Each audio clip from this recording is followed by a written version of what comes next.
Hey guys, Olivia here again. I'm here today to talk about another book that we have featured on our study guide page at studypool.com. And I'm actually super psyched to be discussing this one with you today because it is by my favorite celebrity chef, if you will, Anthony Bourdain, and it's his memoir, Kitchen Confidential. It was such a fun and exciting read, and honestly, I've been a fan of his for so long that I had very high expectations for what this would be, and it actually lived up to all of it. It was just an exciting and totally fun ride. So let's start off with a summary, and then we'll talk about some themes. So as I mentioned, this is Anthony Bourdain's memoir, and it really depicts his life prior to his rise as the world-renowned chef that we know of today. He talks about his childhood. In particular, he talks about a defining trip to France that really triggered, I guess, his love for food and his passion for this path. Especially, he talks about his first time eating oysters, something which he had never even heard of before, let alone tasted. And the way that he describes the experience is just amazing. He talks about it in such a sensual way, just describing what that experience meant to him. He also describes his years as a delinquent teenager, and that really made me laugh because obviously we know, anybody who knows a bit about Anthony Bourdain knows that he's kind of a mischievous character, and really his years as a teenager is of no surprise. And then he, of course, talks about his rise in the culinary industry. He talks about some defining moments, these instances that sort of help to carve out his character and give him strength to endure. And then he talks about people who helped him along the way. Anthony Bourdain really gives the reader an insider's look into the restaurant business, which is such an interesting industry and high pressure, fast paced, and really cutthroat. And in particular, he gives the reader like a focus in the kitchen and what goes on behind that side of the door, and it's really full of chaos and just like craziness. So it certainly takes a very strong person to withstand that environment.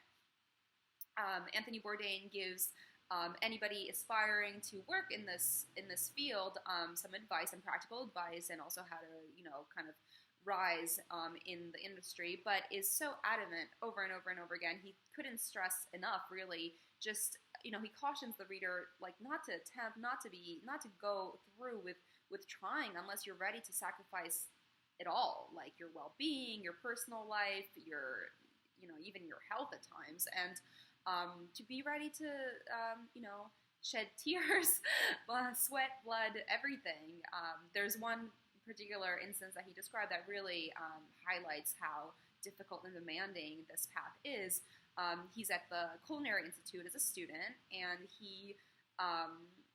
there's this fellow student who's a Vietnam vet who obviously has endured a lot and seen so much, seen pain and everything. And this vet just like is not able to handle the pressures of the school and of the kitchen and of the instructor, and he just crumbles and falls apart, and he just quits because he can't do it. So that just goes to show how intense this is. That's an overview of the book, and now let's talk about some themes. Theme number one is machismo. So there is such a strong sense of masculinity that pervades through the book, and that's really of no surprise because the restaurant industry and the kitchen has been historically so male-dominated. It's really a male industry. It's changing slowly, but emphasis on slowly. And something that stood out is at one point in the book, Anthony Bourdain, pointing to a woman who had just walked in the kitchen, goes, "Where did she come from?" And his shock at her presence just goes to show how rare it is for a woman to hold a position in the kitchen as a chef. And he has admiration for any woman who would attempt this, because it's intimidating for a man, of course, but then to be a woman amongst all these men, it's really hard. Theme number two is the importance of family. So basically, with all the time that Anthony Bourdain spends with his coworkers, they actually become his family. They are his family. He is so, intimately connected with them, and he has loyalty for them too. He mentions in the book that he would rather lose his own position than see other people in the kitchen get booted. Of course, he mentions his wife, and he mentions his then girlfriend, and just how much he he values the time he does get to spend with them, because it is so small in comparison to his time with the fellow chefs. And it's just clear that anybody who's going to work as a chef, your family's going to get the short end of the stick as far as the time you get to spend. In a way, this cautions against, this is like a warning, I suppose, for anybody who is thinking about entering this industry, that you should be ready to sacrifice time with loved ones. And then theme number 3, which is rise in the culinary industry.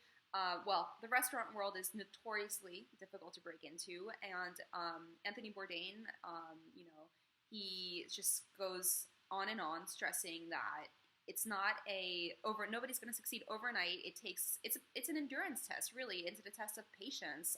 You can have all the talent in the world, you can be determined and have the right connections, whatever. But at the end of the day, if you don't have that perseverance, you're not going to pull through, because time and time again you're going to be tested to the limit, and only the strongest survive, so to speak.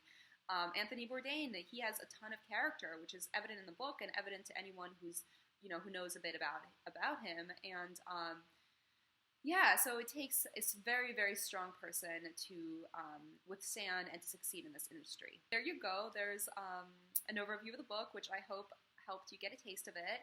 I hope that you go out and read it, and you can also check out the study guide at studypool.com study guide page. And I hope that you find it helpful. I will talk to you guys soon. Bye.